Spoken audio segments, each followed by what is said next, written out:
attention,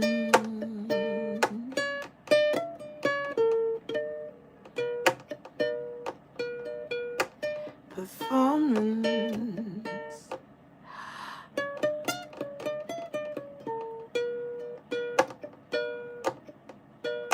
meditation,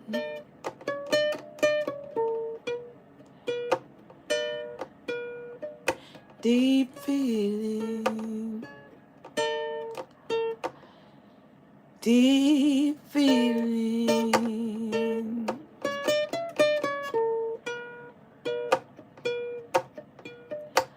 The truth is I'd rather be invisible. The truth is I'd rather be invisible.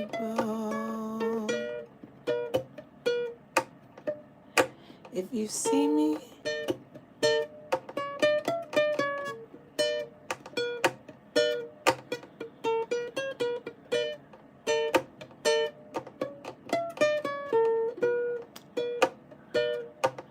I want you to hear me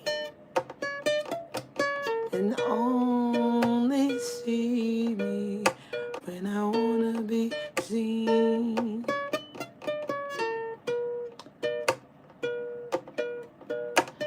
I'm shy and afraid to be known. The tension is in my bones, and only when my eyes are closed do I find the truth in all.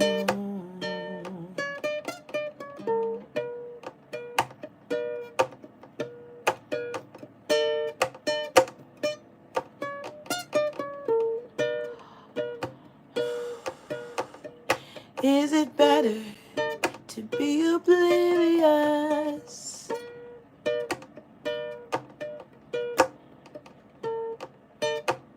than anxious?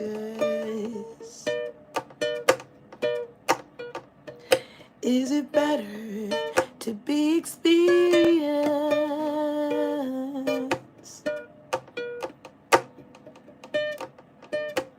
than dumb?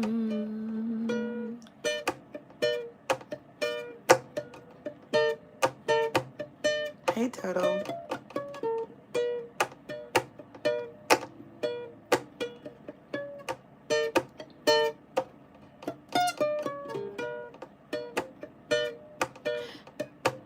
The truth is,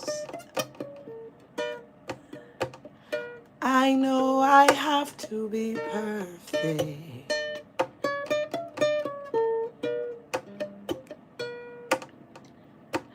The truth is, twice as good was never enough.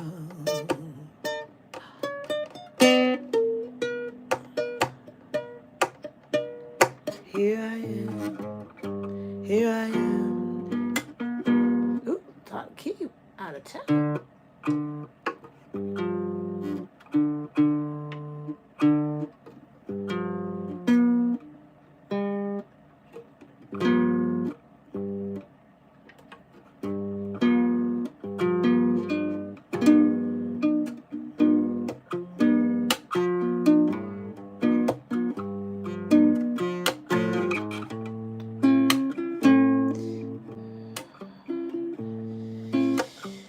Ooh, I am impatient.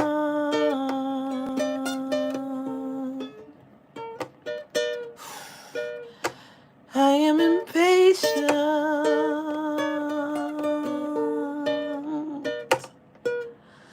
I am impatient. I've always been impatient.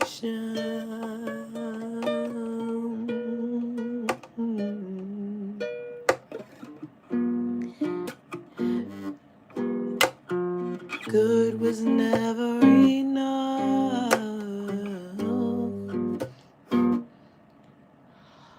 Good was never enough.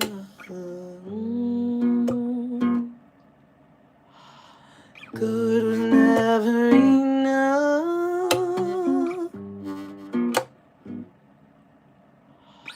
Good was never enough.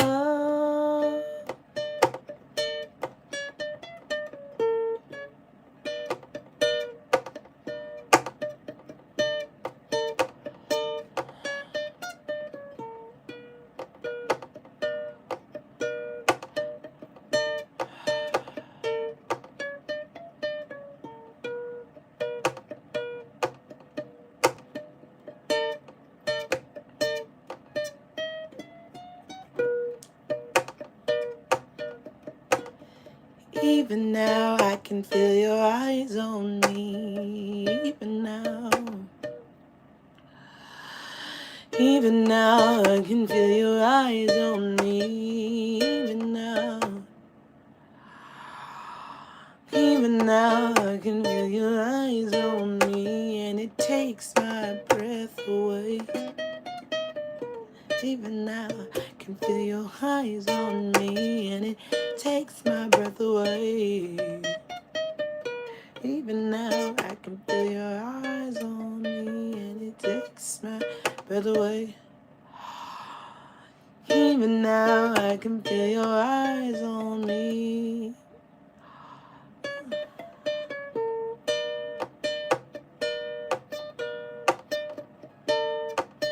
Thank you, Title.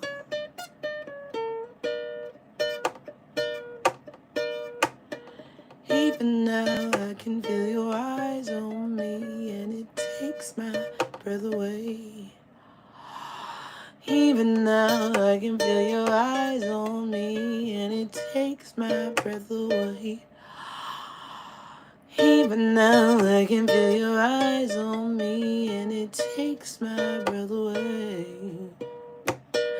Even now I can feel your eyes on me, and it takes my breath away.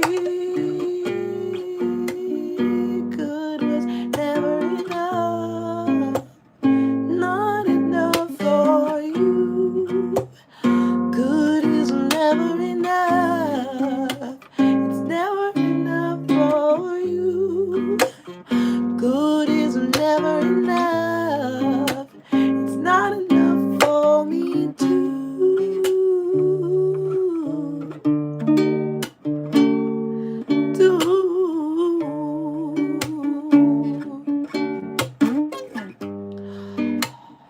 Good is never enough, it's not enough for you.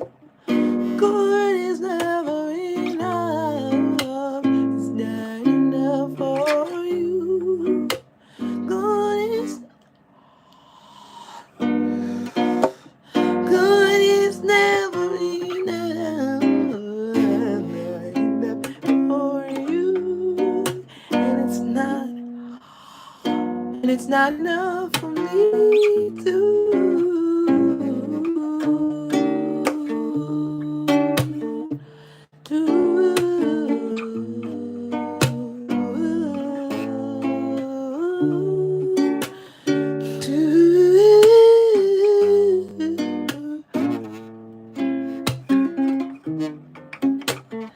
Food is never enough, it's never enough, and that's why.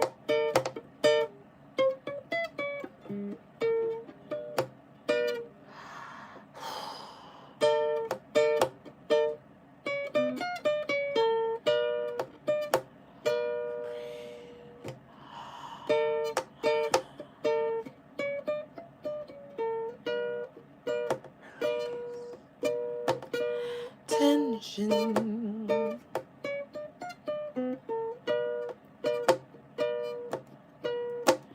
Attention.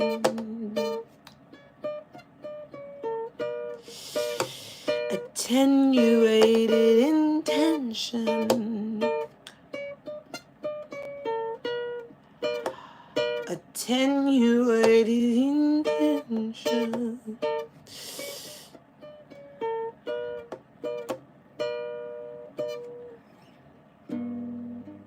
It's never enough for you.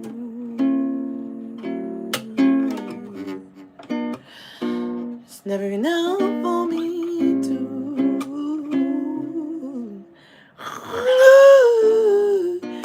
It's never enough for you. It's never enough, not for you. Is it better to be ignorant and free? Is it better to be wise and painfully aware? Can I move slow enough to breathe? Can I move light enough to care?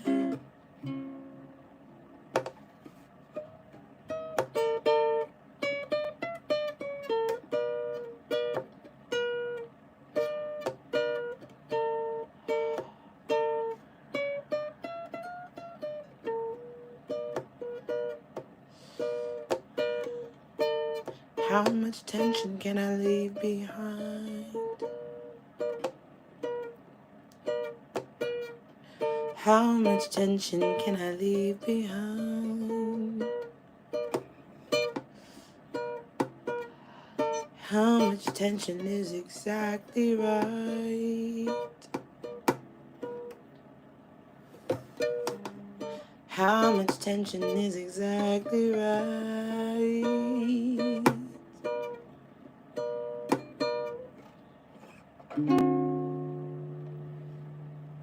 Hi, y'all. Ooh.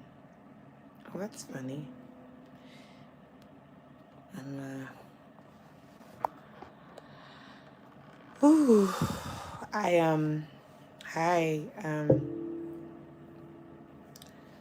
I decided to live stream this morning. Oh, thank you.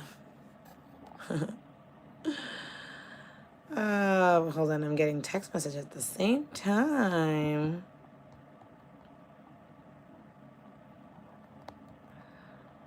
Oh, hang on one sec. I'm here, y'all. I'm here.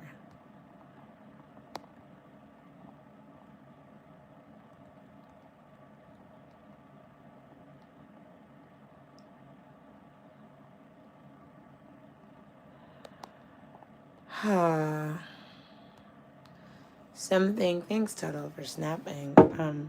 Yikes. One of the big things, I don't know if any of you have heard of this, something called Alexander Technique. And the Alexander Technique deals with tension, deals with, the goal is to release your body, to allow, it's saying no to your habits of body and mind. No, I'm not studying to be an actor, but it is, actors use this a lot. You're very familiar. Most people have not heard of it. Are you an actor, Tuttle? Interesting. Alexander Technique is used often for actors because they are really body workers. And, oh, wow. And, you know, singers should use it more, but we really don't. A lot of singers, a lot of what we're taught in singing is in the conceptual world, not so much the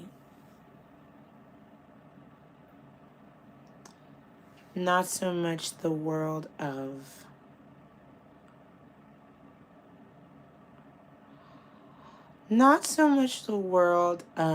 the actual body as users of a body. Singers are vocal athletes. They're athletes, and musicians are athletes. What do I mean by athlete? I mean an athlete is a person who uses their body professionally. And that if you are a professional body user, I would consider you an athlete. And, acting it's very obvious, because if you want to have any kind of control over movement and how you're perceived as an actor, it's many actors study various modalities, different forms to be able to, show up however they need to. But as a singer, we often do whatever it takes to get there.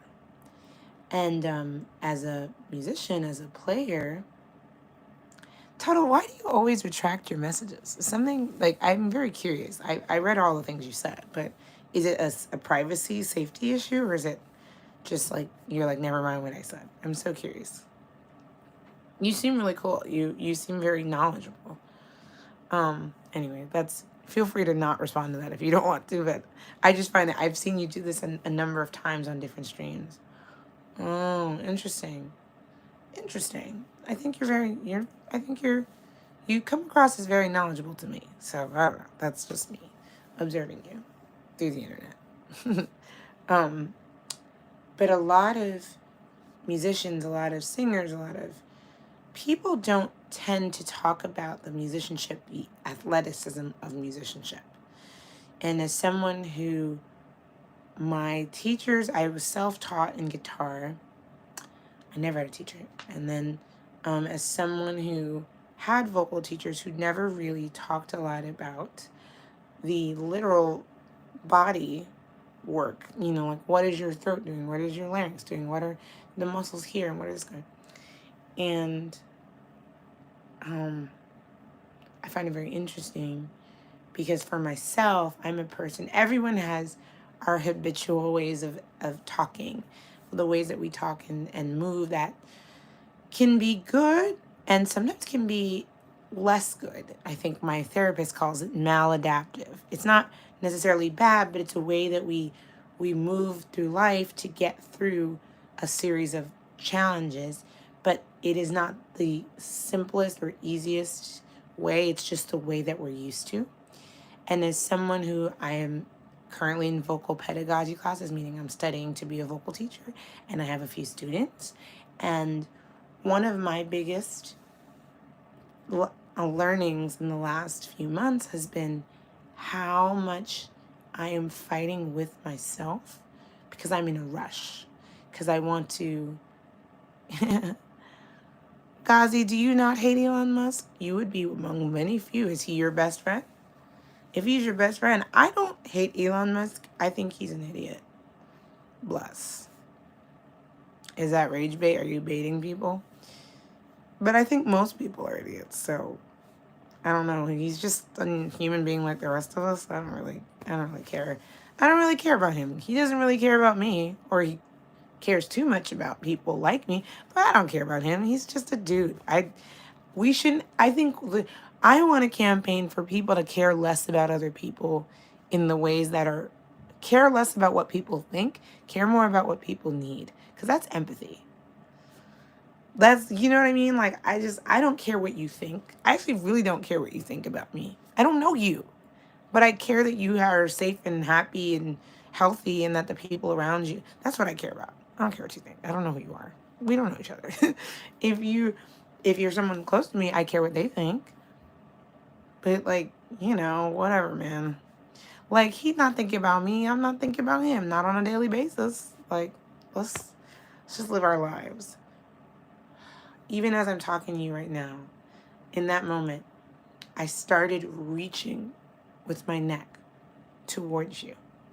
And we all do this. When you watch animals, most animals were led by our head first, right? Like, if you're going a direction, if you ever watch, a snake is led by its head, right? Because the snake only has its head. So it looks and it moves, right? That wherever you're pointing towards is where you go. Human beings are the same, but we are also trying to move our bodies with our heads, which makes no sense. Yeah, grab the head, lead the body. So you wrestle as well. Tuttle, you are such a fascinating person. But anyhow, so one of the things I've been noticing a lot is the way in which I lead my body, and um, that puts different tension and pressure on different parts of my body, which stops and challenges me. It challenges me. So I want to write this song. Like I'm working on this, and I guess I'm on the internet. I'm on Beyonce's internet because I figured this was a way for me to record hours of information if I wanted to without putting it on my phone, which is something Sarah Anjali taught me, and I was like, "That's a good point, Sarah Anjali. That's a good point." But I love writing music. I love writing music. But the thing about writing music is it's primarily a mental activity. And I love that I'm a mental person, bro. Like, I'm thinking, my brain is thinking at the speed of light. I'm like, right? But my body is not moving at the speed of light. My body is moving at the speed of matter, of mass, of carbon, of, body parts. And speed of atoms, And, Gazi, are you a comedian? Is there something going on with you, babe? Because, like, you're really obsessed with these other people who don't know who you are. So I hope it's going well. But I'm just curious. Like, do you care what they think? Anyhow, picoseconds. Let's go. So anyhow, the thing is, my brain is moving faster than my mouth can catch, than my body can catch. And so what I tend to do is I sacrifice, right? In the world of making a choice, I sacrifice my body over my brain. And that works until it stops working. And it does degrade the body in a certain way. It brings the body down. And so I am working on stopping myself in the moment that my body's like, let's go. And like stopping, slowing down, releasing my neck. And all of a sudden there's a much more resonant voice. And my hands move better because I have a lot of hand pain when I play guitar. And so I'm working on moving my body or stopping myself in the middle of a fast action or an action that is inhibiting my body from doing its best thing and doing it again and going, okay, all right, let's relax that neck, relax that, the back of your throat, not the back of your throat, rather the back of your neck, or relax where your shoulders are. Release it, not relax like, but release it, like let it out. I suck my tongue in my sleep, which is a weird thing. I've never heard anyone say, but I do it, so I can't be the only one.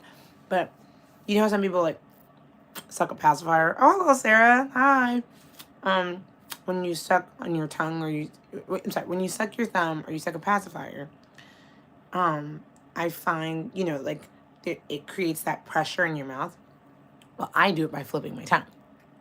I literally flip my tongue and then I suck on it.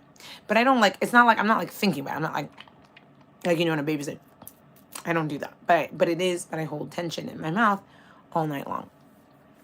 And so it is an interesting challenge because all my friends are here. It's crazy. Why are you all awake? Why are you all awake? So I've been writing this song and I'm working on because songwriting for me happens at literally like Tuttle said, picoseconds. It happens that fast. But my body is not ready to receive that song. Like it's not ready to catch it. I'm throwing a ball and my body is not ready to catch the song. So what I tend to do is I tend to just drop the ball. You know what I mean? Like I let the ball fall, and I let the song kind of appear, but I don't usually find myself allowing for my best catch. If that makes sense. This metaphor is like, it's not perfect, it's not a perfect metaphor, but it's almost like the water of the song. If the song was water coming out of a spout, then my body is like my hands and my fingers. Like, but it's like water would run through your fingers, right? Like it would go straight down. So I'm like, okay, I got enough of the song. It's enough of the song. But I'm like, I could have a more full presentation of a song if I just gave my body time to fill up, gave my body time to round up. If I like, I don't know, if I made a bucket or something. This metaphor is confusing. But I'm trying to do that. I'm trying to practice doing that without.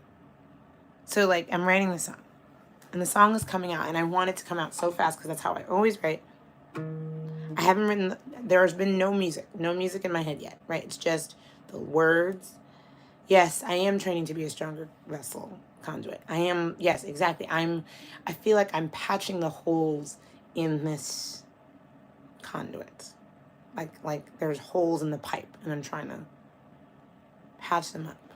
So that takes awareness and attention.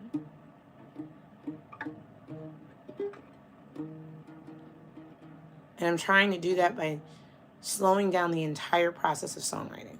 So right now, because usually it all happens at once. So right now, I've written words. And now I'm going to add like a melody. But I haven't thought about it yet. I'm trying to not do it all at once. So I'm just trying to like start with one thing. Okay, if you play.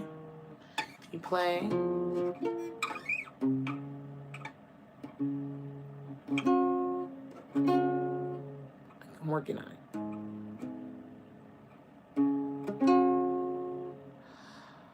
And even as I'm breathing, which you can't see, let me see if I can show it to you.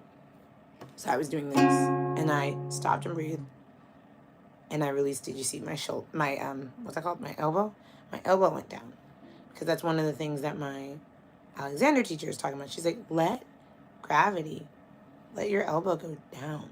Let it go down. Let it release, and then this is gonna release out. Like your forearm's gonna release out to your fingertips, and you'll grip. Your fingertips are gonna do the gripping, but not here, not in the elbow, not in the shoulder, which you can't see. So wait, I was doing this thing, and even as I was talking to you, I'll move my guitar so you can see it.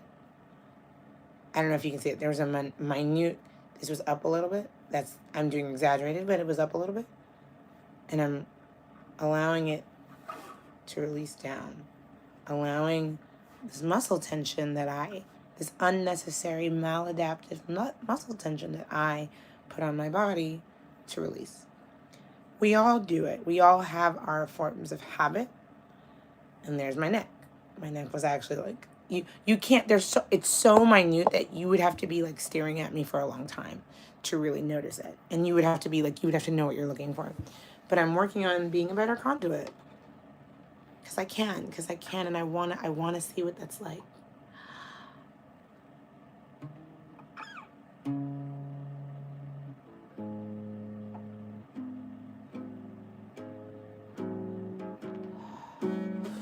Just even that.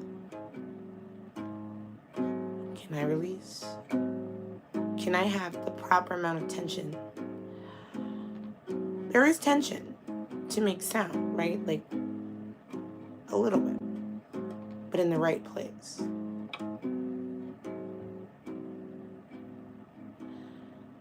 Blooming. I feel the tension.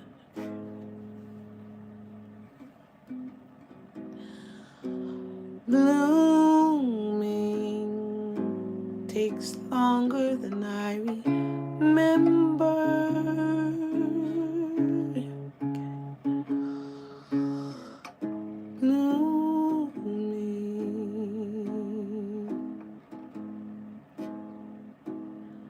Blooming takes longer than I remember.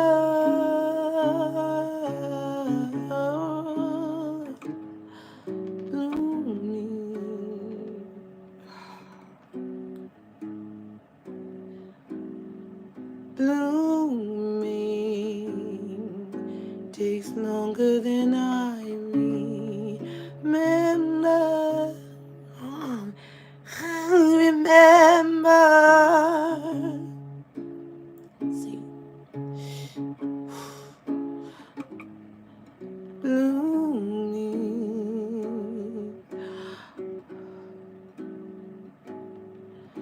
Blooming takes longer than I remember.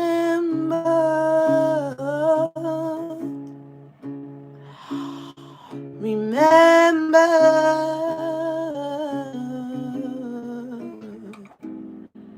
Blooming. No, I'm good. Yes, my therapist has taken me through a progressive muscle relaxation. Those are super dope. It's really, yeah, there's different exercises for different things that give you get different things out of it. You know what I mean?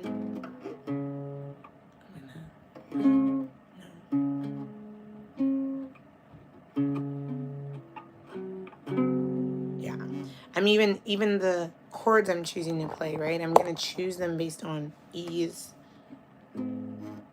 So, hold on.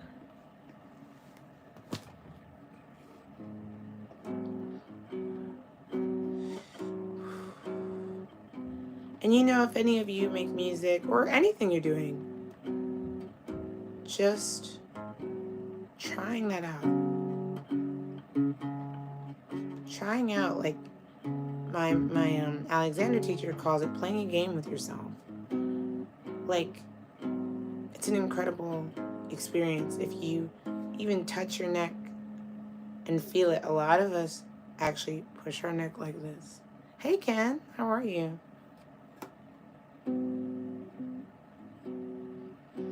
Blooming, blooming,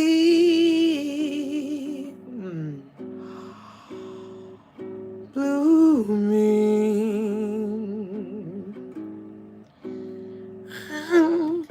blooming. It's longer than I remember.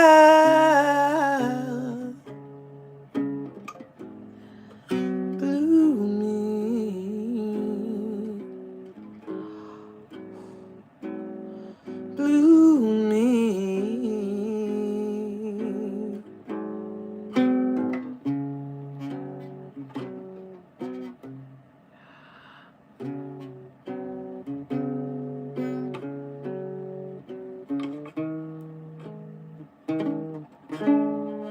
Yeah.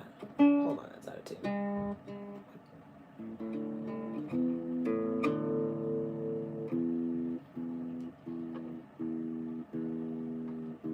It's hot in this room, so I think my guitar just tunes up, and I just realized.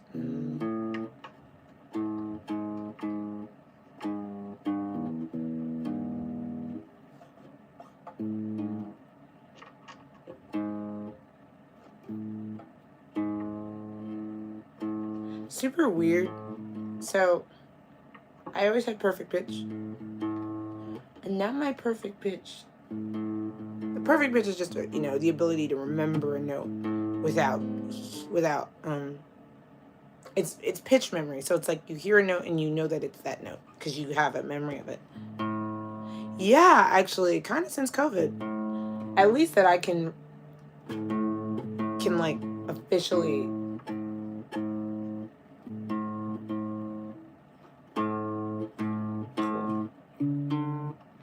Since I can remember. But now what I've noticed is my sense of pitch is like almost always like a half step off. A half step off.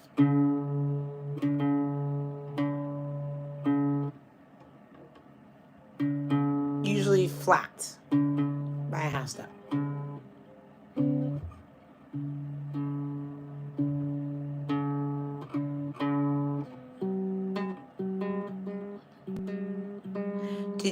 Non-existent since COVID, or you never had it?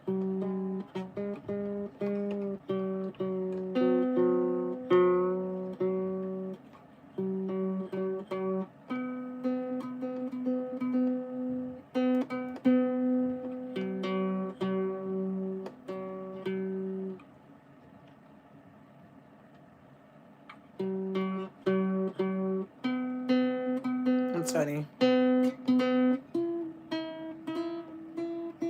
It's really funny. Well, actually, wait. I just tuned it. That makes more sense. I was like, how is it? I was like, how is that possible? That it was.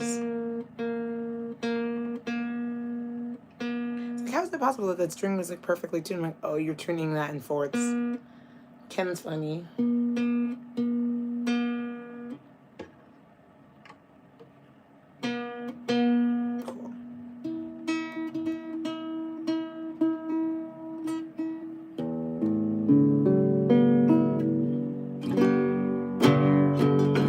Cool. Cool.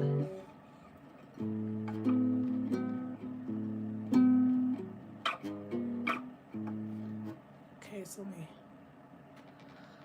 Even in this moment, right, that I was tuning, I just felt my body, because I have a pillow behind me. It has like, so, okay, here's the thing, right? Our test for reality as human beings is really inaccurate.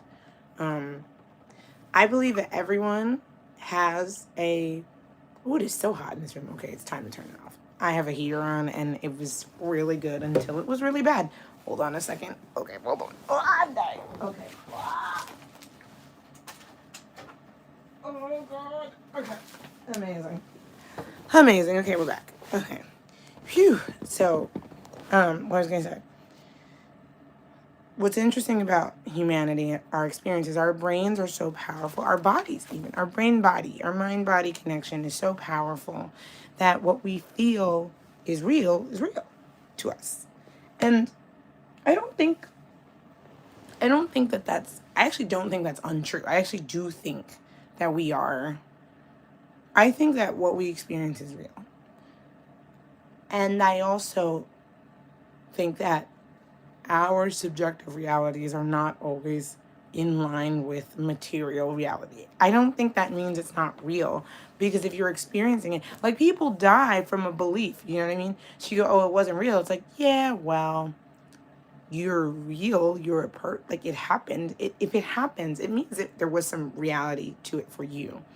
But how is this related to anything I'm talking about? Our bodies and brains adjust all the time to whatever reality is around us. And that can mean, so for example, I have this pillow behind my back because part of the reason is because my body will forget where the back is. Like what is, I shouldn't say straight, but what is being up, right? Like my spine's job is to keep me up, you know?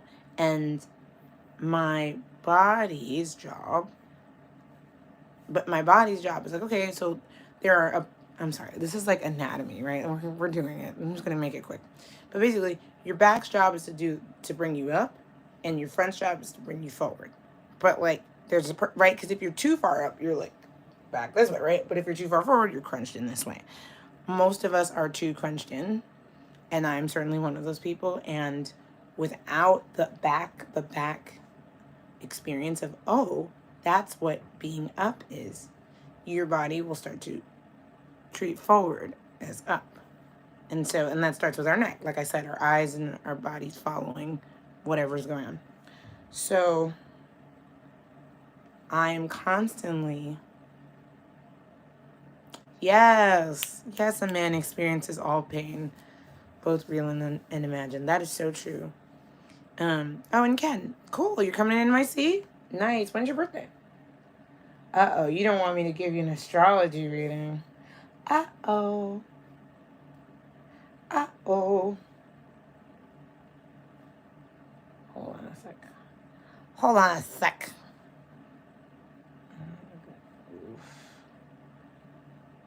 Yeah. So I'm 426. You're a Taurus. Good for you, honey. Good for you, honey. It was close. I know, yeah, in total, I feel you, bro. Aries are trouble. They're all trouble. They're all a little bit of trouble. Come on, Taurus. It's okay. No. There will be no Aries slander today. My Venus is in Aries, and there will be no slander here tonight. Clearly daytime. I don't care. Tea. So I'm just working on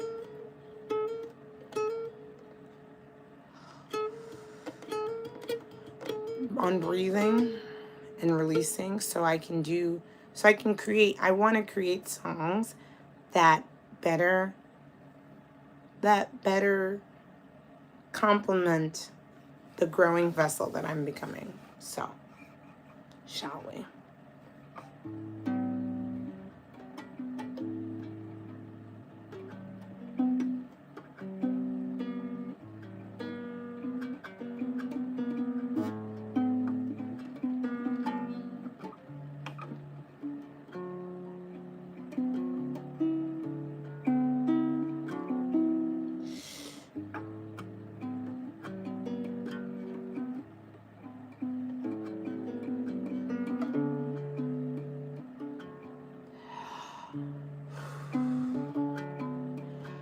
Blooming,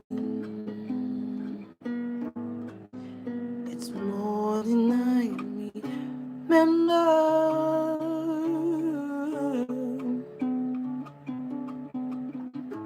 Blooming, it's more than I remember.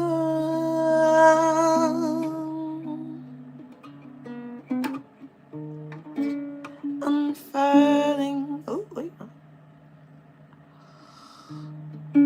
unfurling without force, a lesson in the course, an experience of reaching to you.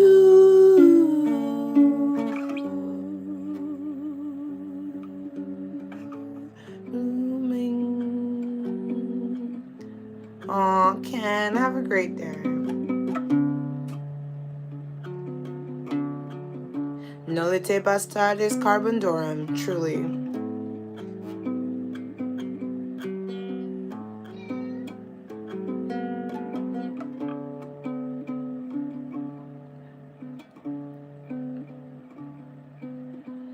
Blooming, it's more than I remember.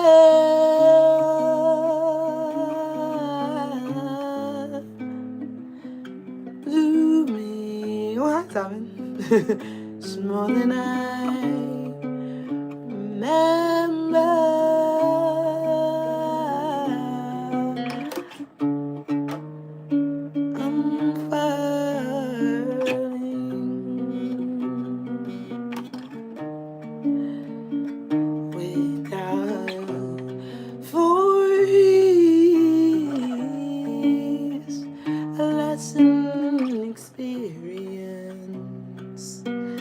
Reaching out to you.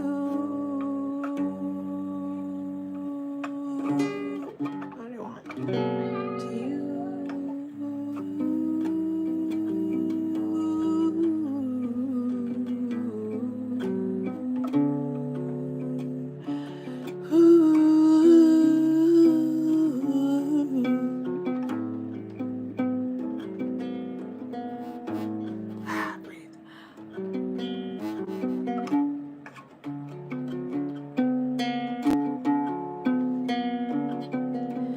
I don't have the patience to bloom.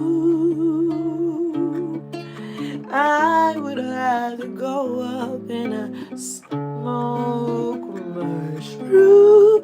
I don't have the patience to bloom. I would rather go up in smoke. Rather go up in smoke. I'd rather go up in smoke.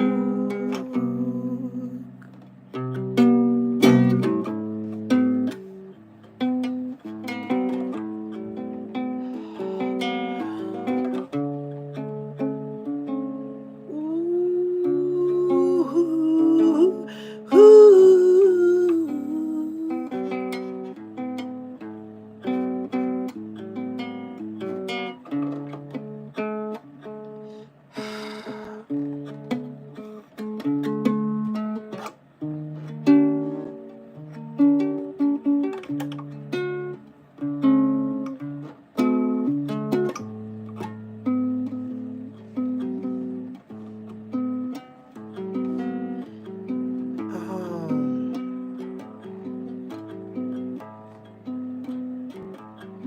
But I wrote a song with really similar changes that I think would be really nice to sing right now.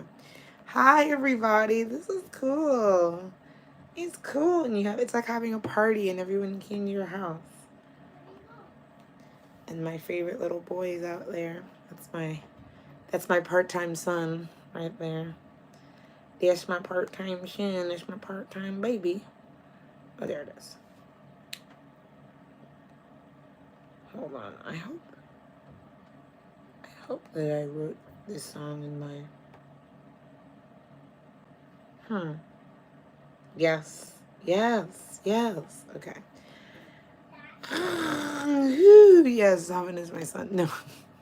No, you guys don't hear him in the background. My son's name is Sonito. My part-time son.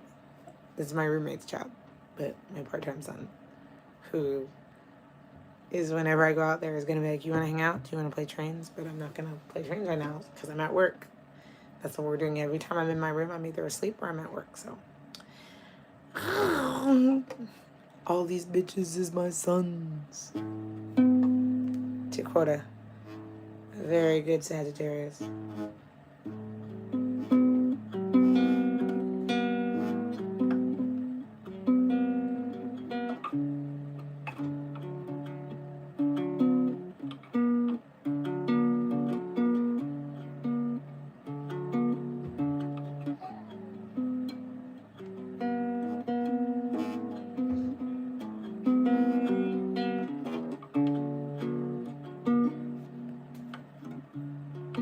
It's true. I hope that wherever you land, I hope that wherever you land, you can stand on your own. Something like that. I hope that wherever you land, you can stand on your own. Know you'll only be down for a while.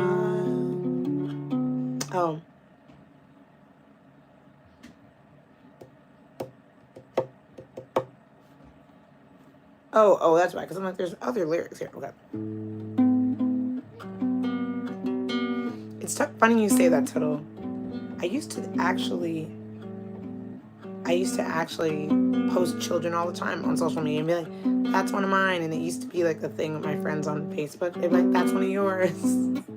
Mother of all.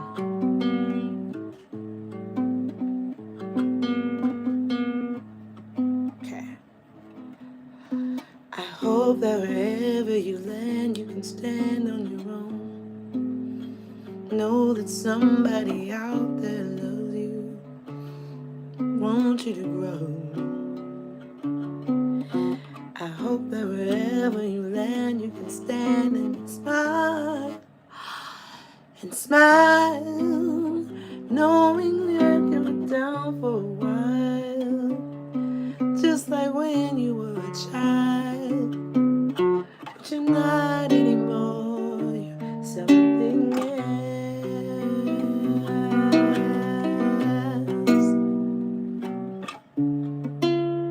You're not anymore. I think it's, wait, I'm singing it low, it's like too low, hold on. I would 100% run a daycare. I would run a daycare and a library. I'm running a commune. Y'all think this is a game. I would start a cooperative community 100%. It's already happening. It's really funny. Oh, that's another thing I'm working on is choosing to change keys instead of like singing really low just to sing low because I sing low all the time. It's like, okay, you can actually sing high. I think it's... But you're not anymore. Ah, fuck, what cute. I don't...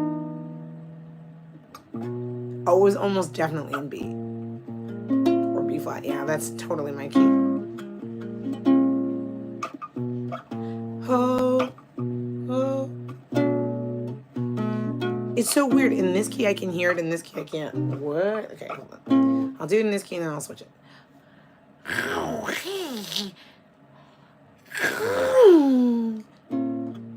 East Coast style commune. Everyone lives in different places, but we have a central location. I'm kind of joking, but I'm kind of not. I feel like the jam is the central meeting place.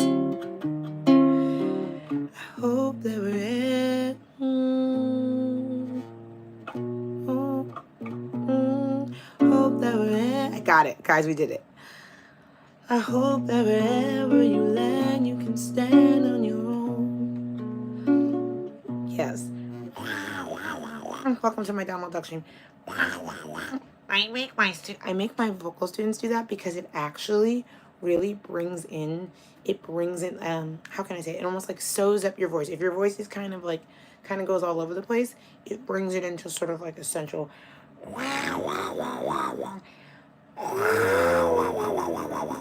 It brings it up. See how that is? It literally pops up your vocals. So if you have a very heavy voice where you put a lot of weight on your lower, it literally brings it up.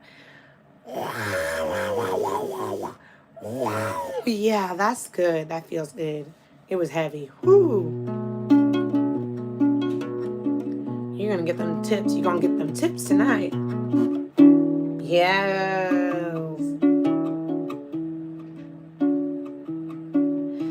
I hope that wherever you land, you can stand on your own. Know that somebody out there loves you, wants you to grow.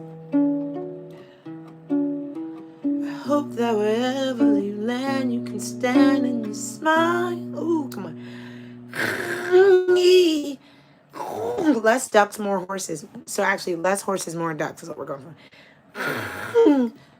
Stand and you smile.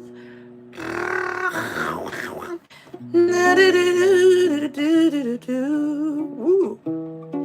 Just like when you were a child, but you're not anymore. Ooh, these are hard changes. But you're not anymore. Something else.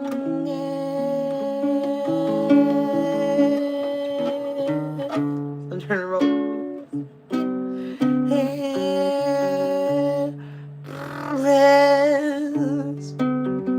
Okay, there it is. You're not anymore.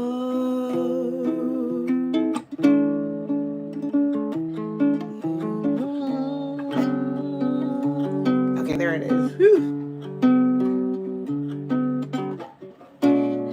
Oh, okay, cool. All right. Gotta read the words, gotta talk to you guys. Hold on. So one of the things, again, this is my accountability right now, because usually when I write a song, I just try to write, like I just run through it. But instead, what I'm doing right now is I'm taking a moment to do what we call seaming up my voice, which means sort of like readjusting so that all of these things are playing well together. I'm trying to teach my body. I am teaching. I'm not trying. I am. I'm teaching my body to do the right thing no matter what. And to do the right thing, sometimes we have to stop and stop going along with whatever is happening just because it's happening, but just stop. Take yourself out of the action. So one of the things I'm gonna do, I'm just free game, y'all, free game. And if you're interested in being one of my vocal students, hit me up. Just if you're interested in being one of my vocal students, my Instagram is Olivia K The Parkers, which is the same name as this channel. And you can just hit me up and let me know. I do teach via Zoom as well.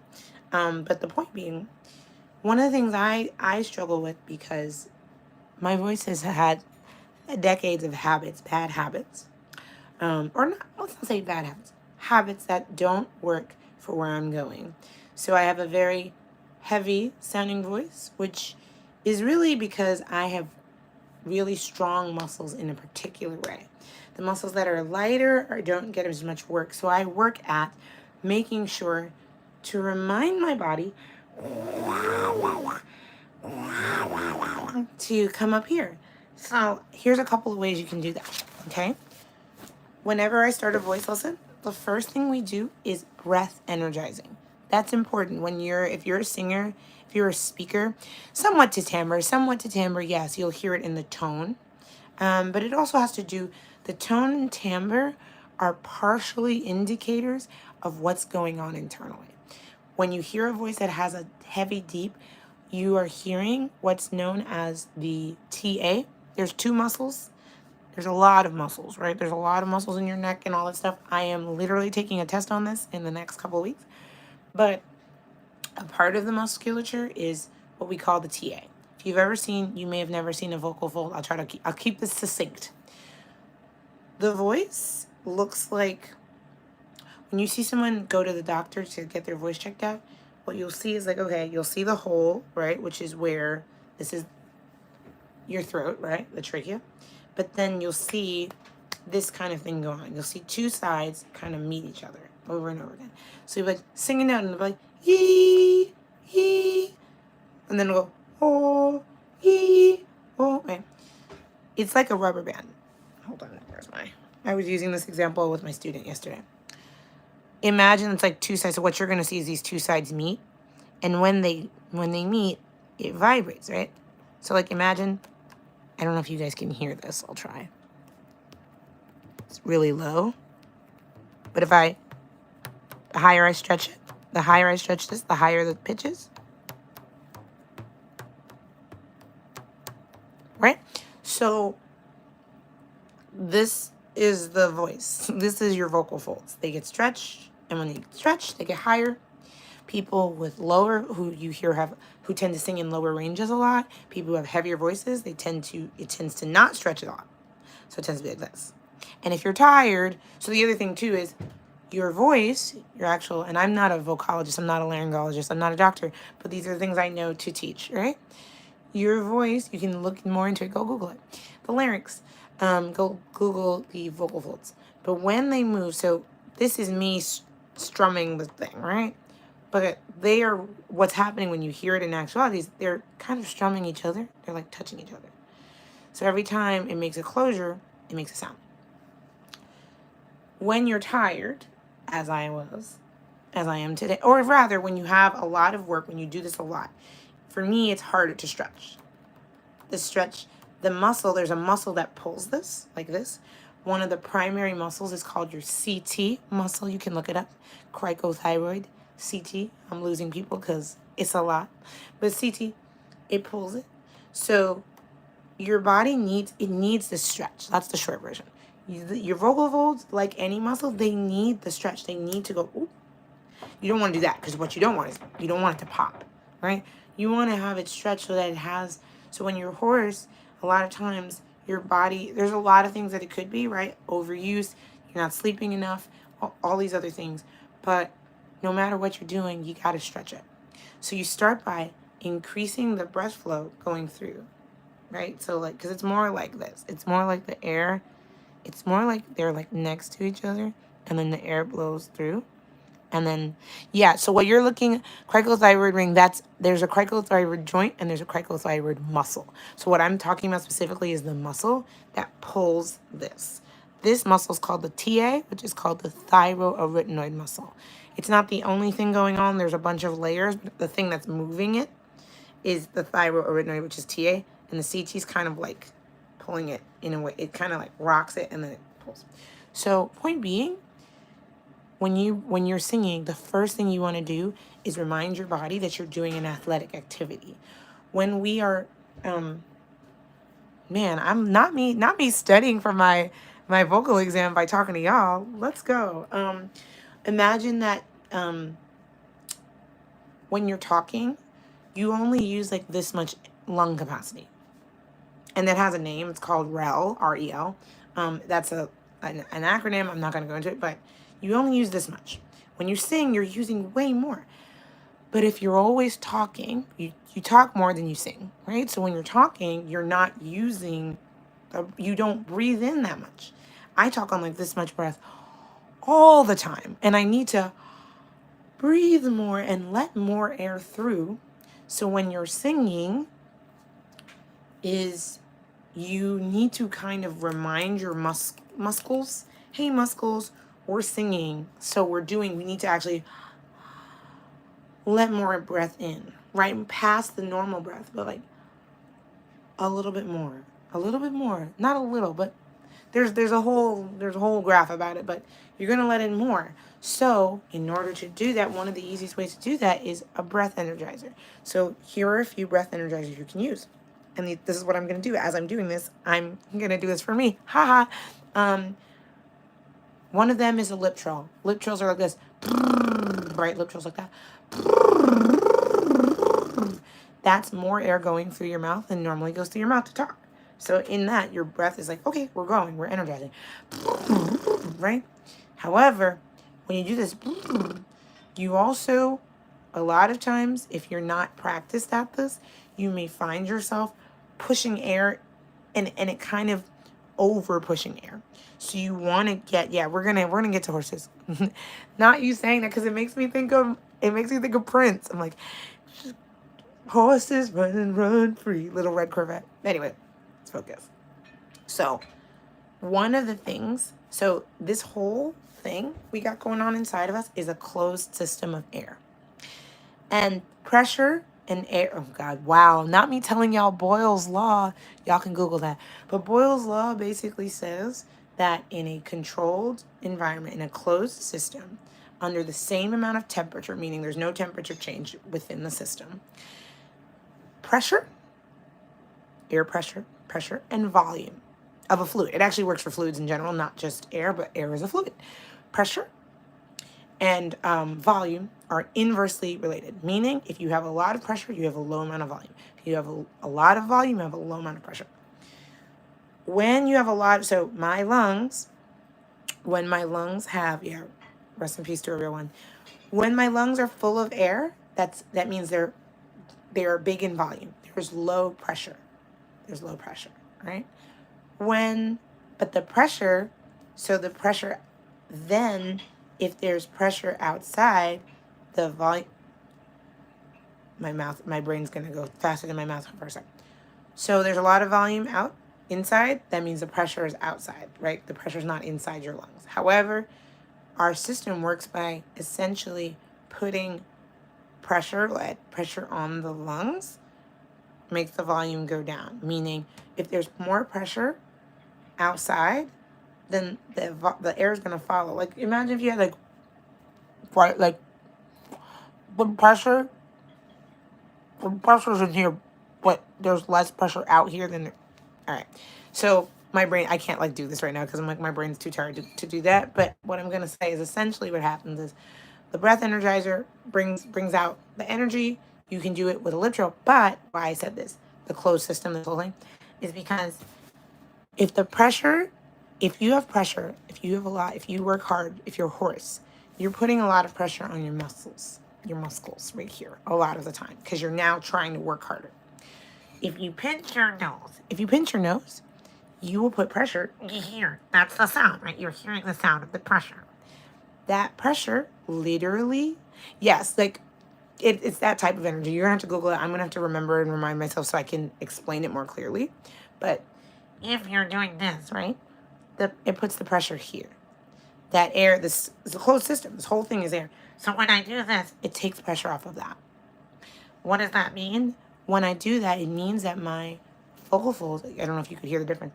If you talk like this for a little bit, you'll notice afterwards that your voice actually will have a lot less, kind of like an edge intensity, because it's taking the pressure off. So your vocal folds can just do what they do, which is vibrate. They're just vibrating. There's bloobity bloobity, meeting. They're kind of like this. They're just meeting each other, right?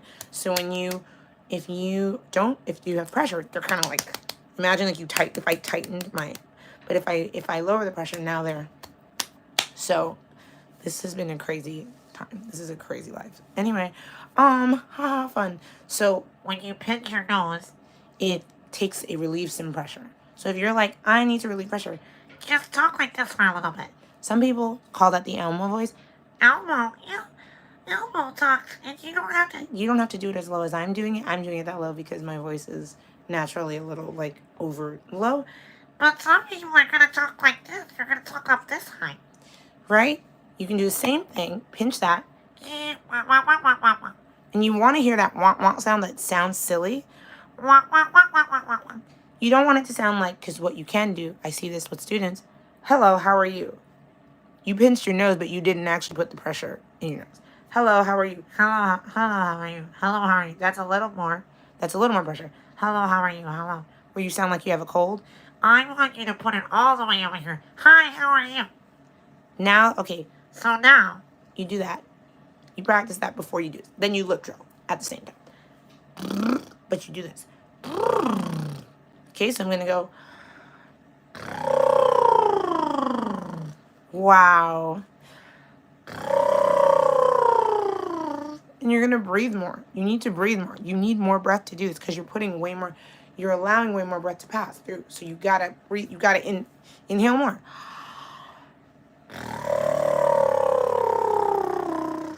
And what you're hearing, sometimes you're going to hear like weird sounds. That's also like, that's the muscles. I'm not even going to go into that. You're going to hear weird sounds sometimes. But if you hear it, if you hear it out.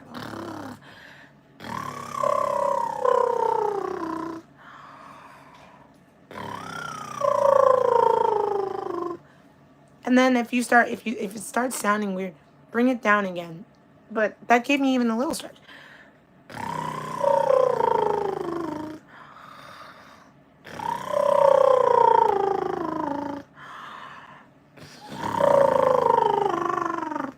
So a lip trill is one way to do it. I have a student that doesn't work for her at all. Every time she does it, she goes, it's like really weird for her. So if you have a problem with lip trills, try doing a raspberry. I did not know this was called a raspberry because I was like, what is a raspberry? A raspberry is a fruit that I eat. But a raspberry, when you blow a raspberry to me, stick out your tongue, it's going to be gross. There's going to be spit. Don't even worry about it. That's a raspberry. You know, people do that. People in the world do that, not me. Again. Yeah, wah, wah, wah, wah, wah. And then you're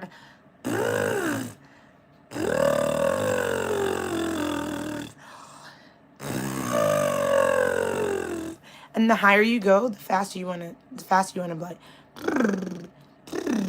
Yeah, it's a face shape thing, Tuttle. It's actually about everyone's face shape is different. So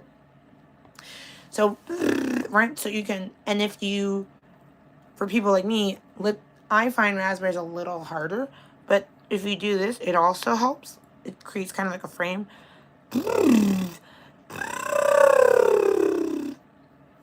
So anyway, I pinch my nose.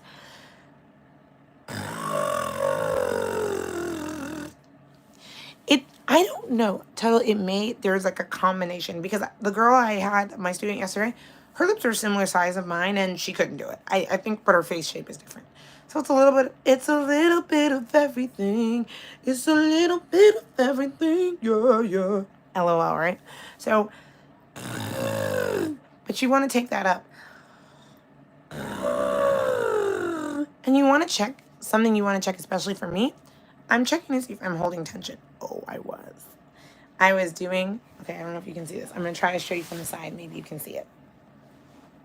So, I was actually doing this.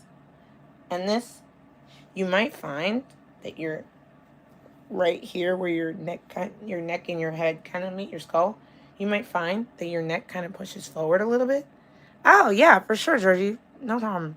You might find that, like, it pushes forward a little bit because a lot of us, when we read our phones, we're meeting our phone. See how I'm going to do a really, like, exaggerate, right? I'm reading. And for some of us, that feels normal, actually.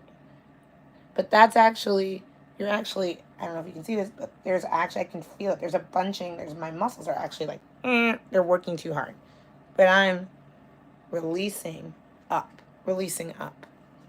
and out. And then letting my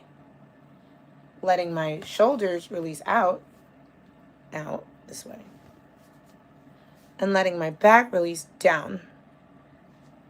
Yes, Tuttle. Oh, that's really funny. Is that an American thing? That's so true, right? Because in China, I noticed that people, they're like, this is my food. And I actually see this with my students. We do this thing called straw and water. And they will, essentially, they will do this instead of this. Like, instead of bringing the straw and the water to them, they bring themselves a straw. That is so true. Now, I don't know if that's an American thing. I just know people do it. Maybe all people do it. I don't know. But you want to check your posture to see if you're not, like, doing some weird stuff. And, like, that's the thing. Singing, playing, performing, anything. Using your body is a constant meditation. I am getting really into the concept of meditation from a perspective of awareness building of like, where am I? Where am I in space? Where is my body in space? Da da da. Okay, we can get really into this. So now, you've done that. Now, another, oh, sorry, I didn't mention that one. So another, these are all breath energizers. That's what I'm talking about. Another breath energizer is called a reverse snore. It's really weird. It sounds really weird when I've had my students do it. They feel really weird because, like, we want to be normal people. Singers are not normal people. We are fucking weirdos. So, that's fine. But this is like, have you ever snored, right? Or if you snort when you laugh, that like you feel like there's sort of like there's a muscle kind of moving. So imagine doing that, but the other way. So you're breathing out. When I say the other way, I just mean that instead of breathing in, inhaling, you're exhaling. But it's the same thing moving. That's called a reverse snort. So now, but if I pinch my nose, the nose pinching is clutch, my guys. Because a lot of Americans, actually, Tuttle, you'll love this, the American accent actually falls backwards. What does that mean?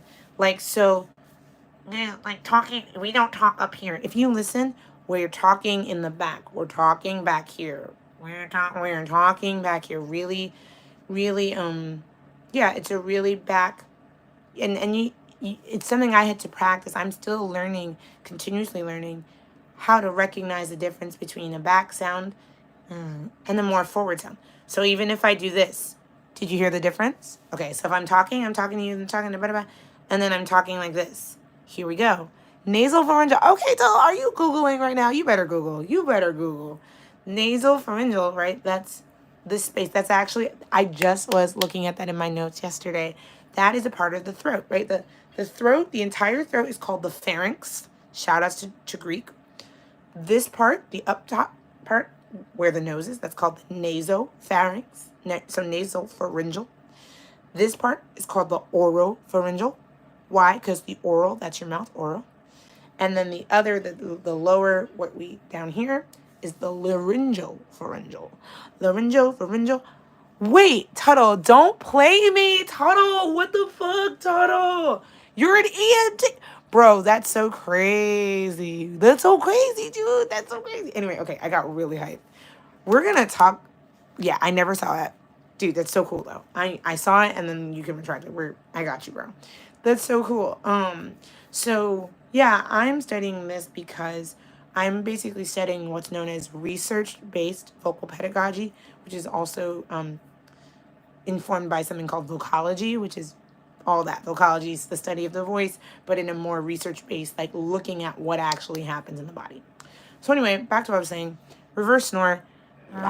You're gonna just do it backwards. Like if you know the chew part of chew, right? Don't chew. Go right. Now, do that same thing. Do it for a while. And now, Pinch your nose. take that same, but bring it up. So it's almost like I feel it here. I can hear it and kind of feel it. Can you see? See how like That's where I'm feeling it. right? That actually, can you hear that? It actually puts so much less stress on my voice. Maybe I'll start doing this on YouTube. I don't know, because this is a big part of what I'm doing to, as I was saying before, to stretch out the vessel to help out. So anyway, right? Okay, cool, amazing. Now I can do that, and it helps me to remind my body. Oop, there goes that forward thing. It's exciting. This is really cool to talk to you guys about this because in talking, I'm getting excited and I'm noticing my patterns for when I normally talk. When I'm talking, I'm like this and I'm excited. I'm like that. So I start doing all these weird body things and I'm like, okay, what happens? Oh, thanks, Evan. I'm like, yeah, I think this might be it's really been cool for me. And I can like really speak from like, again, these are things I'm learning and I'm happy to talk because there are also a lot of there are different schools of thought. And so the school of thought that I'm training under is known as flow-based phonation. Flow-based phonation. Phonation is phono, sound from Greek. Thank you, Greece. Phono is sound. Phonation is the process of making sound. Flow-based phonation is about producing sound through flow. Flow meaning the breath, meaning it's stimulated by breath. Flow-based stimulation, no words. Flow-based phonation, yeah, right. But there are lots of other schools of thought. So like I had a previous teacher. I just found my notebook from my previous teacher. She's now passed away, bless her heart, bless her soul. But she called it she had her own technique. I forgot what she called it, but she had her own technique, and her technique was very chord based. It was super, so it was all about like, so she would be like, you inhale and your lungs expand. This is supposed to be your rib cage. You inhale and your ribs expand, and then you exhale and your ribs expand further. And I was like, girl, what? She's like, your rib cage is like wings. So you go inhale and you go exhale, and the ribs are flattening. And then, but in order to do that, she also had your right here. She would make me lay on the floor. Let's see if I can. I'm on my bed, so this is gonna get a little weird for a sec. Please don't mind and don't sexualize it. Oh, okay. I'm gonna just, because look, it's a body thing, right? We're all doing body stuff. Please don't sexualize my body while I show you this thing. It's very, very private. Okay, got it. So here, right here. So she would have you go, and that was the practice. That it's going up, it's like in an oblique, like a diagonal. Like that. So you're breathing in, and then you breathe out. But then this is supposed to go out. So now, that's not, it did, let me say this. It did give me results. I got results out of it. It was I got a lot of power. Your core can give you a lot of power. What I didn't really get was a lot of ease. And that's the part where things get really interesting. Wim Hof breathing. I am not familiar with that. I actually would love to, you know what? I've got my handy dandy iPad. We'll look up what you're talking about. But essentially, let me go look that up. Wim Hof. WIMHOF. Hof.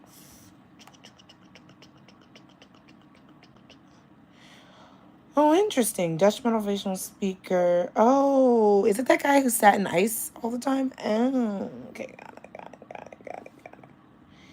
Interesting, right? And I would be very curious to see this guy's perspective. Also, because a big part of what we talk about in our pedagogy classes is that every voice is unique. Every voice is unique. And so there's a bunch of different, you could say, parameters that make a voice unique. So for example, guys, I'm literally just studying right now because literally these are the notes I was taking last night. So for example, the length of your neck is like the size of your vocal cavity can sometimes impact your habitual use. So how you tend to use your voice. My brain is forgetting. Hold on, wait. I'm gonna pull up my note real quick. My notes, because I like this, you guys. Maybe this is what I'm gonna do. I'm such a nerd, you guys. I'm such a nerd. I just happen to like to sing. I'm just a nerd who likes to sing. So the length of your vocal tract, the literal length of the inside, this thing going on. Sometimes the length of your neck is a part of that. The size and thickness of your vocal folds. So and that's unique. Every person is slightly different. Generally, the men's vocal folds are the diameter of a nickel. Is that right? Is it a nickel? I think it's a nickel. Yeah, it's a nickel. Let me see. Nickel. I'm just double checking. I wanted to say it was a quarter, but I think it's a nickel. Let me just see. Nickel men's vocal folds. Let me just double check. Because, I be forgetting how coins work. Da. I think it is a quarter. I was like, hold on. I was like, your brain forgot yeah, it's a quarter. It's a quarter. You are right. Jace, you are right. My brain is saying, hey, what? Yeah, but a woman, I'm not a man, so that's my bigger challenge is that woman's diameter is the diameter of the woman's length is the length of a diameter of what you call it? A dime. That I know for sure. That I know for sure. For the man, is diameter is quarter. For women, diameter is a dime. So yeah, it's quarter. Oh, good. Okay, good. I agree with my brain that previously. That is correct. So it, but the thing is, well, let me see. 10, 16. Yeah, wait. Hold on. I'm Googling this one more time just because I feel like I'm getting conflicting information. Oop, go back to the brain. Yeah, it's a quarter and dime. Good job, Olivia. Good job, past Olivia. Waking up, Olivia. Not as good as past Olivia. Love her. So I've been quarter. So yeah, right, like a quarter, and a dime is like this big, right? So okay, so the width of that, the size and thickness, right? Then your tissue, the literal tissue. Some people just have thicker tissue than others. Some people just thick. Some people have really thin tissue, which means also, so if you have a thicker layer of tissue, that means that you can often withstand harder consonants or, singing harder, sleeping less, all that shit. People like I think my friend and I were talking about this, like, I believe that Whitney Houston is one of those people where it was like she shouldn't have been able to do what she was doing for so long, but her literal anatomy as a person, a lot of the biggest singers, thumbing thick, exactly, thumb thick, you got it. So a lot of singers that like are like those supersonic crazy singers, their bodies are literally built different. Yes, RIP to a real one. Their bodies are built different. So it's like, so Whitney or Aretha, think of her size and the shape, the whole thing.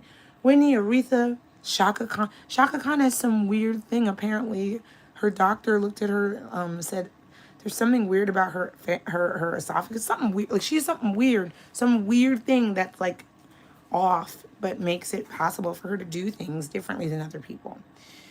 Right? So what does that mean? Why am I bringing that up? It's because when people are giving you advice, when people are telling you what to say, like it's, you have to consider, like, so when my vocal teacher is giving me that kind, yeah, look up the Shaka Khan one. It's really crazy. She said it in the Questlove interview, but so I don't know I don't know how it worked out. But what I can say is, so for each person, we each have to look at, and again, even with all of what we said, you have all the same body parts. Even if you had the exact same body, same throat thing as Shaka Khan, if you are a habitual user who yells all the time, or you sleep all the time and you don't talk, or you whisper all the time, all of those things are affecting you too. So when a teacher gives you advice, if they're not making you think about yourself specifically, then they're doing you a disservice. It's not a one size fit all. It's not a cookie cutter. There are principles, which is what we call, oh my God, not me getting into, it's called nomothetic. Nomothetic is like observable, repeatable stuff. Right. Michael Jackson, his voice, how he talked, that was a habitual use choice. Now we don't know why he chose that. He said, I'm resting my voice, and maybe he was like, that's possible. I don't know. But he's also, people say that he was a natural baritone. Like, or was he doing it for personality? We don't know. And these are choices that people choose. And sometimes they're subconscious, sometimes they're conscious. And so now, what does that mean for us as singers, right? What does that mean when you take lessons? So if your teacher, so my previous teacher was super about this, like, this core thing, doing this thing. And that it benefited until it didn't. What I like about what I'm doing, and again, I'm not here to say that there aren't benefits to other things, and I certainly don't know all the things anyway. But flow-based phonation, from my experience as someone who has had a vocal injury, I have what's known as a vocal pathology. A pathology being your, it's when you say someone's like pathological, it means it's something that like is, don't know. I actually don't know the definition. Let me look up definition of pathology because I was gonna say something. I was like, actually, let me check. I have no problem not knowing stuff because I love to learn. Hold on. A pathology. Pathology. Pathology. That's interesting. There is a. It's actually called pathology. Is partially is the study of disease. It's just the study of disease. That's interesting. That's super interesting. The study of the origin, nature, and course of a disease. That's super interesting. So, thank you. Thank you, Toto. Come on. The EMT's in the building. Beep, beep, beep. Yes. So I have a vocal pathology. The origin of my illness, which is I have a node in my voice.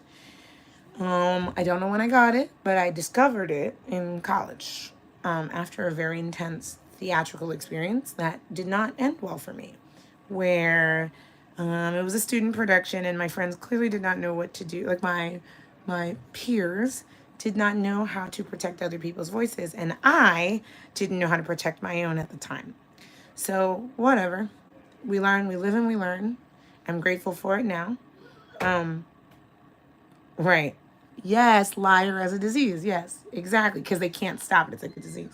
So, for someone like me who has a pathology, a vocal pathology that's in the process of healing, what I do for my voice, there are principles that are the same as other people, but there are specifics that are unique to what I deal with.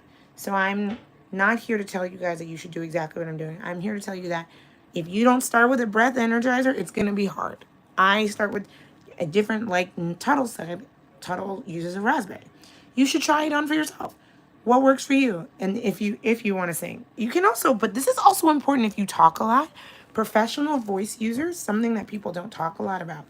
Professional voice users are any people who speak and have to speak for a living, essentially, where they rely on their voice to make their money. So if you are a professional voice user, the largest group of professional voice users, and I think it's almost 50%, teachers. World Voice Day is coming up. Sister and the brother tried to rob a man who was a DT undercover. Back off, or honey, he is dead. Deep in his heart, he knew he was wrong, so he let the lady go and he starts to run on. Yay, come on. Slick Rick is a Capricorn, which I think is fun because his name is Slick Rick the Ruler, which is just like, duh, I'm a Capricorn. I rule shit.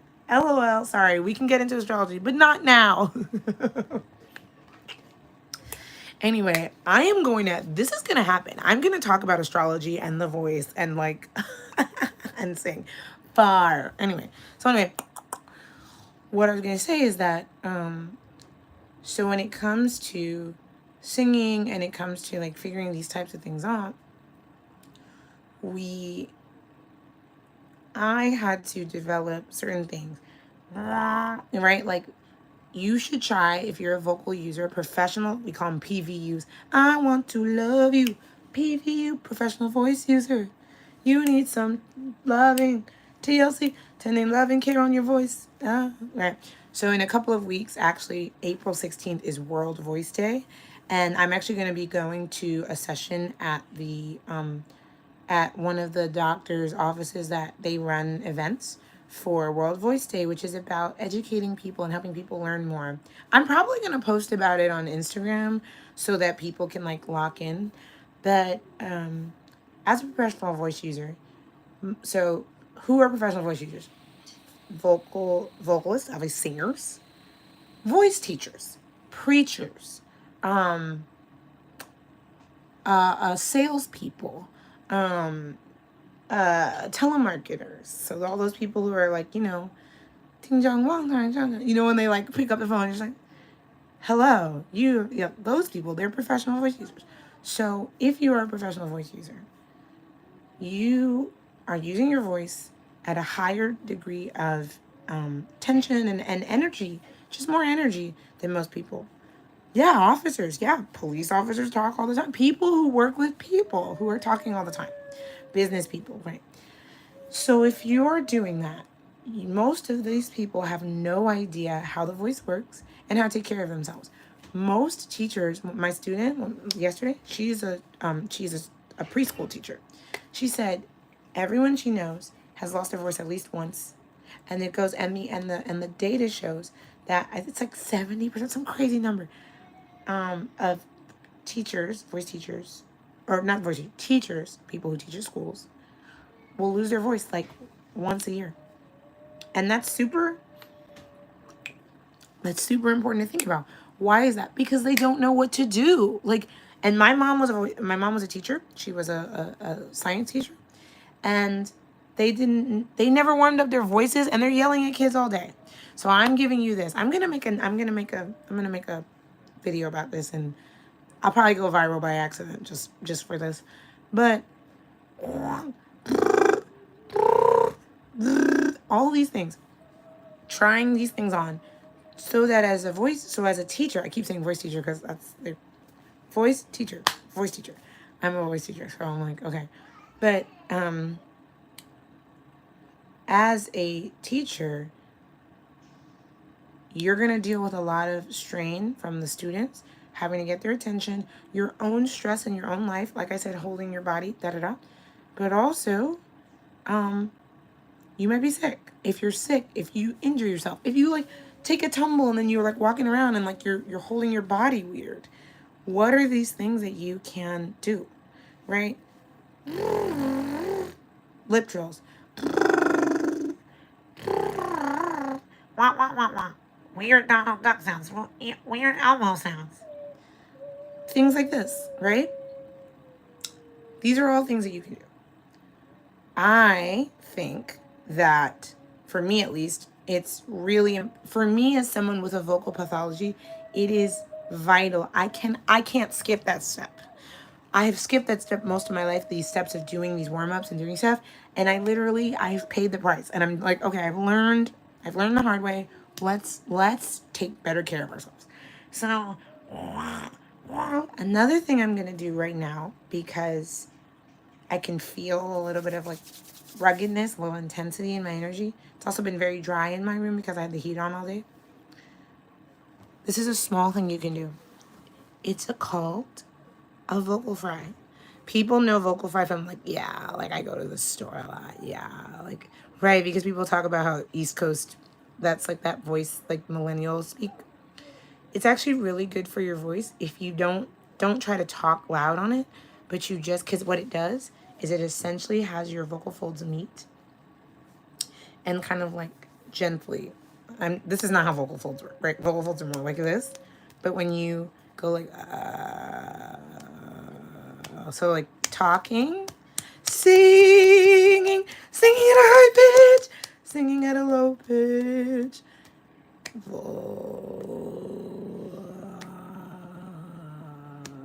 You can hear the pop, right?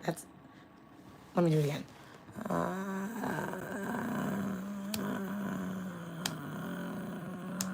That's them meeting so slowly. And you can do the same thing on a, yes, Valley. We are all students. We are all teachers. Yes, yes. Valley girls, maybe they did it because it felt good. Who knows? The only thing about doing that particular thing is don't try to do it loud because it's such an intense, like, they're meeting. So if you do it really hard, like, essentially, it's kind of them all meeting together. Like, okay, sometimes your vocal folds can meet like this. Sometimes they can meet like this. Right? This is like full closure, full body closure. You know what I'm saying? This vocal fry is kind of like a. So if you do it loud, the amplitude, right? It means it's bigger. So that means it's harsher. So you don't want to do that hard. You just want to go.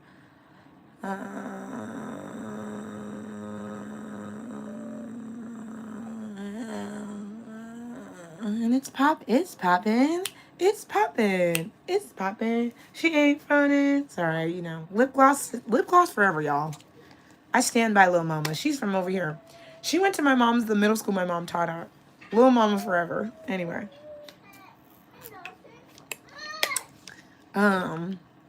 So I do that so that my voice gets a little time, and now I'm going to try and sing again. Now I've done a lot of talking, so I have to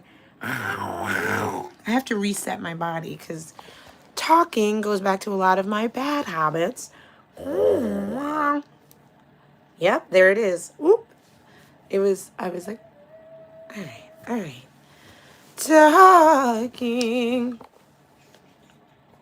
Oh yeah, is it giving? Thanks, it is Cytonic. I can't read. Cytonic Space. Thank you so much. Every time you come on, you're like, I'm glad to see you back. And guys, it's so nice. Yeah, I'm so appreciative.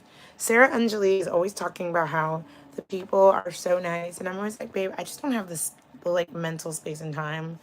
But then it's so nice when I'm on, and y'all are just like genuinely expressing, happiness in seeing me here. So, look, all right. Just giving her a stretch again. Giving that CT, allowing that CT to do its job so my TA can get a stretch. Yeah, I'm such a teacher, baby.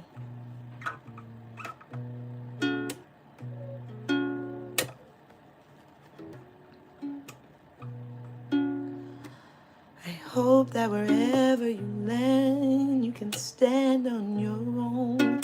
Know that somebody out there loves you, wants you to grow.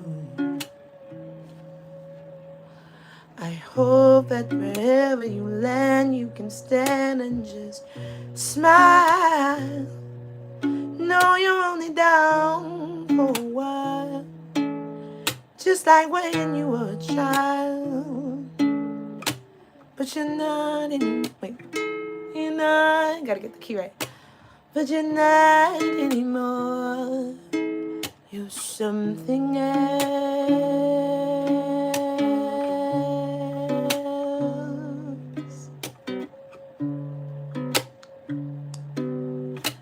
You're not anymore. You've grown past your shell. Let's see, so we're gonna pause. Shell. I don't want to muscle that, because I can muscle that. I can make my work really hard. Shell.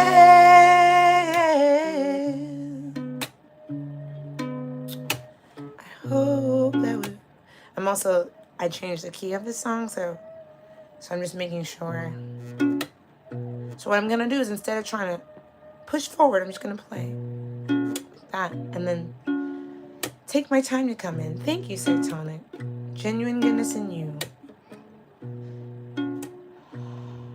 Breathing. Releasing up. Letting my neck release up. My head release up and away. Letting my back and shoulders release down and away from each other. Whoo. I hope that wherever you land, you can stand on your own. Know that somebody out there loves you, wants you to grow. Ooh, let's see. I hope that wherever you land, you can stand and then smile. No, you're only down for a while, just like when you were a child. But you're not anymore, you're something else. It's hard.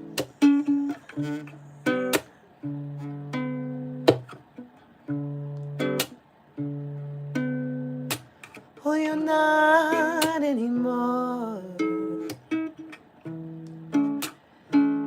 You're growing past your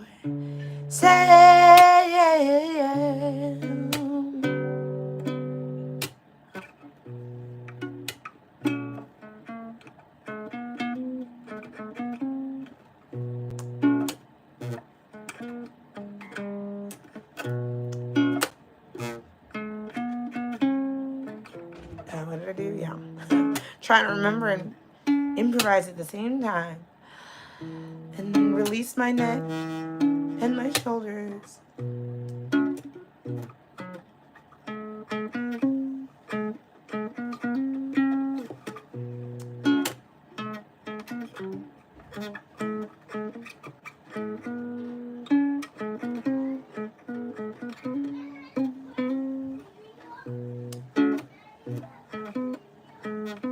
What did I do?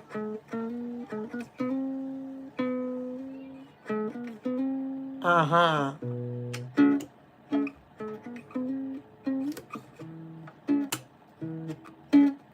Release. Let the guitar meet you. Ha.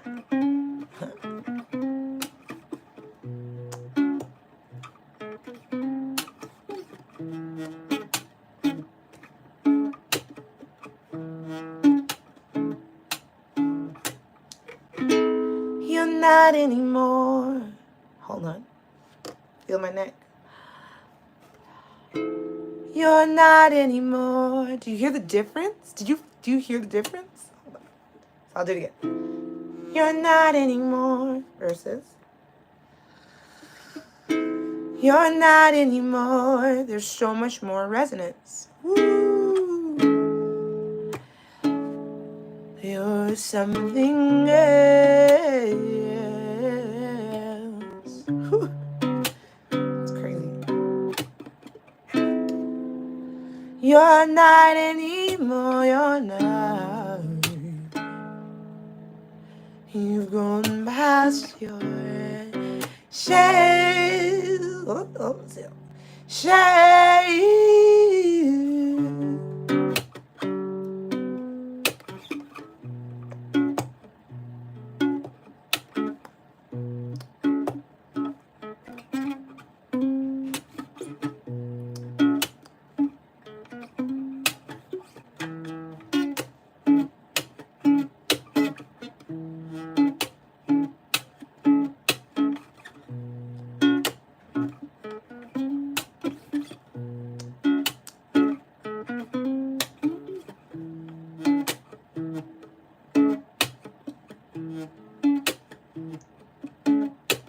You're not anymore.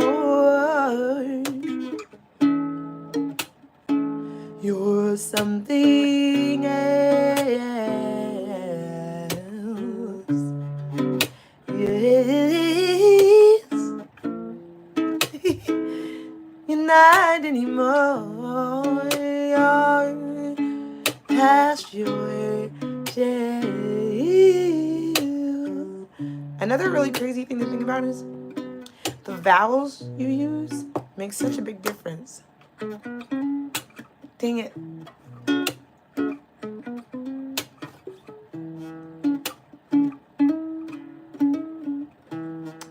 Okay.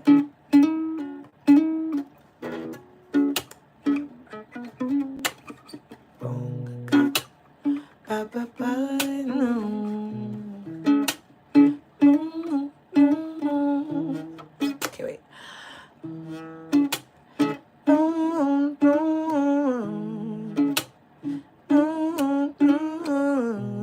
Right? That's the other thing, right? Oh, I hunched. That's the other thing, which is when I'm excited, I tense, I grab, I grip, I hunch. I'm feeling it. And I'm trying. That's why this work is so important, because it's not something you can do overnight. You can't say, oh, I'm just going to like not do that. You have to keep teaching your body to catch it so that it becomes second nature to you. We all have things that are second nature to us. You know what I mean? We all tense. Tension is a part of life. Stress is a part of life. Stress is not the problem. Tension is not the problem. The problem is inappropriate stress, inappropriate tension. It's stress when you're not supposed to keep stressing. Tension when you're not supposed to keep tensing. It's holding on to things and trying to fix it. It's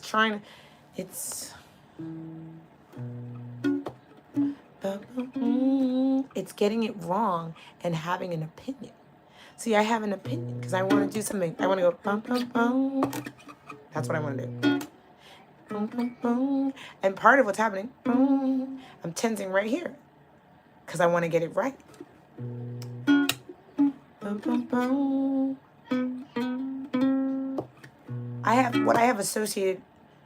What I associate with tension is getting it right. And meditation, yes, it's so painful. It's so painful because you're actually, for the first time, you're aware. That's what I was saying in the beginning. Is it better? That was what I was sort of freestyling.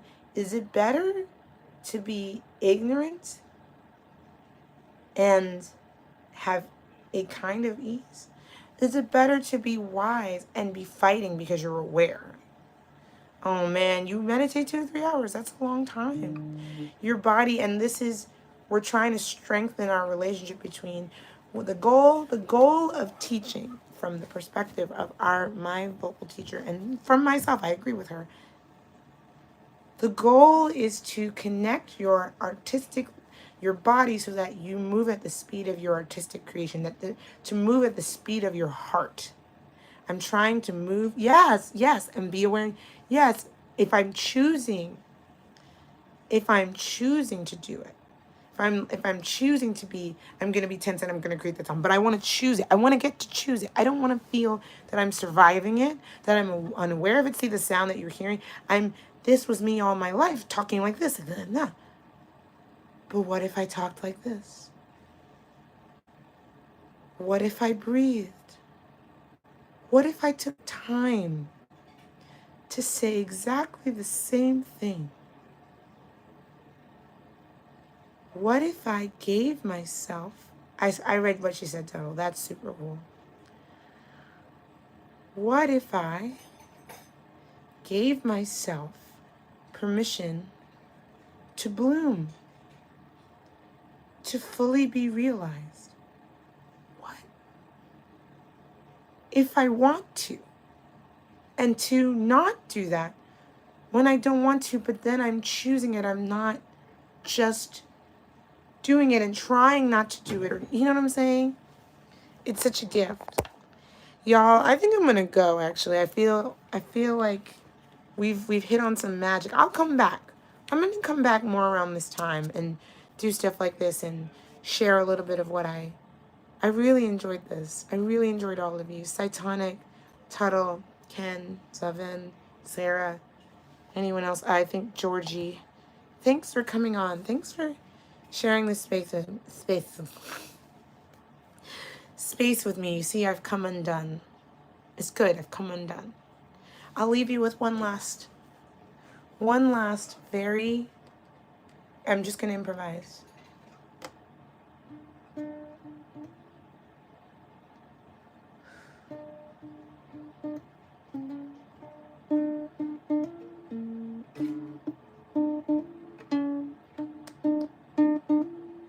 Higher. Ooh, hold on. This one I'm going to do without worrying. I'm not going to try and get it perfect. I have come undone before your eyes. I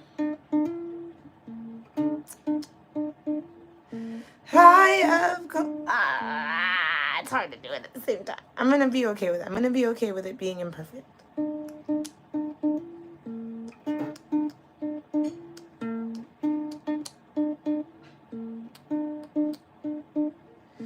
I have come undone before your eyes.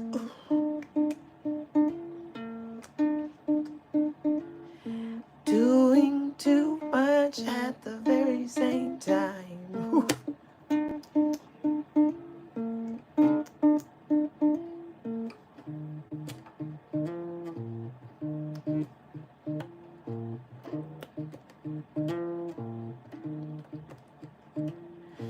I have come undone before your eyes, trying to do too much at the same time.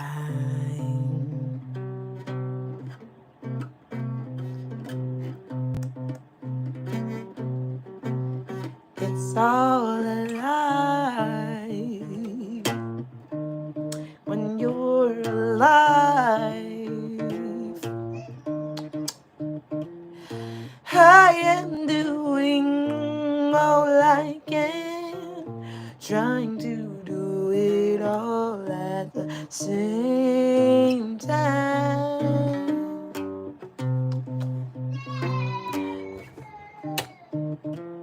It's trying. I have come undone, doing my best, fighting with myself once again, again and again. Tell me who I can be. It's gonna take some time. Tell me what I'm gonna do without trying. I am, ooh, I am, ooh, I am trying.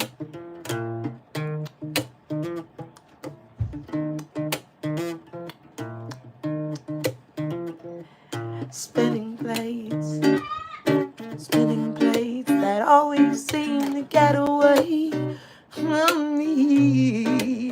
And I'm trying my best, casting the desperate.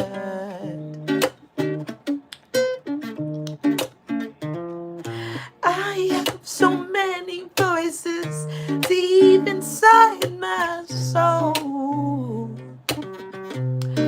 trying all to be known, trying all to have control, doing what I know.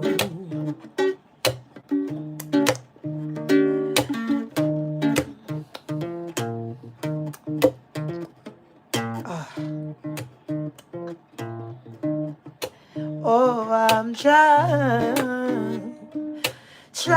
not to lose the ground we made. I'm trying not to lose the ground I take. I'm trying not to lose myself in all my past mistakes. I do what I can, I do what I can, and you love me, and you love me anyway.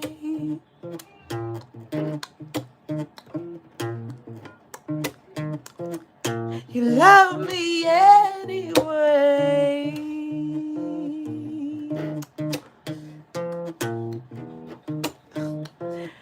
I love me anyway.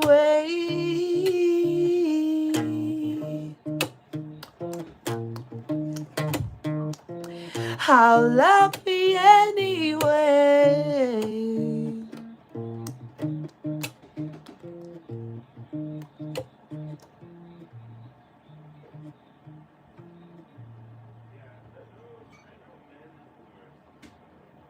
Thank you. Thank you. I am going to check out that cribbing and horses thing. They get high. That's crazy. We're probably all high on our own supply of lack of air. That's something to consider. I'm gonna think about that. I'm gonna write that down. All right. Thanks everyone. Thanks for hanging. It's been a real joy and pleasure. I'm glad I could keep you awake. Yeah, are you on the gig? Are you on the gig trying to stay awake? I hope the gig is not too hard. Doing what you can, doing what you can, doing what you can until you can't. Doing what you can, doing what you can. Shake it all out. And the last thing is, I guess I'll say, I'm gonna cool down because all this energy was a lot, and I deserve a break. So I'm gonna go massage myself for a while. Probably take a well-deserved shower.